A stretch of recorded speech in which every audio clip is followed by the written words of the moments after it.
was kind of a package deal. Love me, love my clay. Barbara's very hard to describe. She was a Renaissance woman. In the mid-70s, we found each other and ended up combining families at age 28. She was an artist. She was queen of the art shows in ceramics. I had been doing art shows in fiber and fabrics, printmaking, sculpture, watercolor, but never really touched clay. And we found that combined, we made a great team.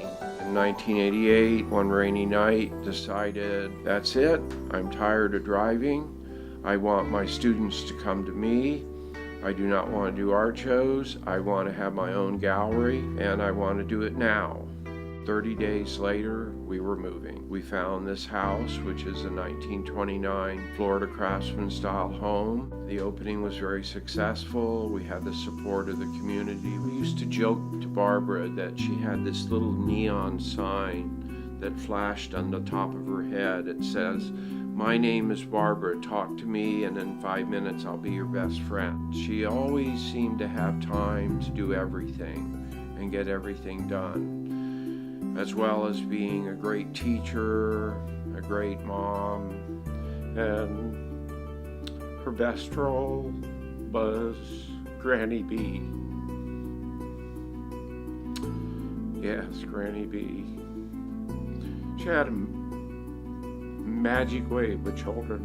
She had a way with children, with adults, to create instant rapport, instantly put people at ease. Barbara didn't believe in just bad news. She believed in good news. And so our studio became a place of good news. I survived the economic crunch of '07 just by good planning, good budgeting, even though my wife at that point was very ill with the side effects of diabetes, and she passed away in February of 2008. But before she passed, she made sure that I had a good set of instructions and knew how to run the gallery and how to run the art school and how to make this work. The day she died, she woke up, she went to bed, everything was fine. She woke up at 3:15 in the morning, said, "Del, I don't feel very good," fell over in my arms. I laid her on the bed, called 911. The paramedics were here within 5 minutes. They resuscitated her, brought her back, but when we got to the hospital, they said that she will never recover. She's technically brain dead. Barbara's girls got here. They all got to say goodbye to her, their mom, and then we disconnected Barbara, and she died in my arms later that day. If you can imagine living with someone who was your hero, your best friend, your spiritual center, losing someone like that and not having them with you. Sundays were terrifying to me. I was all alone. And for many Sundays, there were some Sundays I wouldn't even come out of my room. And then Rob started working here, and Chris started pushing me a little harder. And then Rob wanted to work on Sundays, and I kind of went out and started puttering around working on Sundays. I've known Rob on and off since 2000, but the last 3 years I've known him very, very closely. He's brought in new life here. First time I met Del was about, I think, 2002. Del,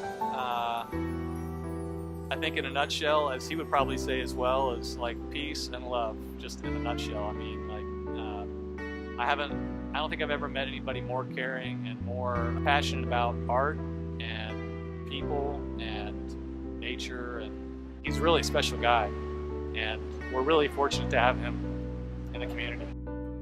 Del is kind of like my third, father in a way. You know, my father in art, I guess you might say. You know, he's been just really inspiring to be around. See how he is so careful and caring with the students, and I'm surprised how much I have learned from him, as well. I mean, I knew that I could learn something from him, but I just didn't realize the depth of how much I could learn from him, not just about art, but about life.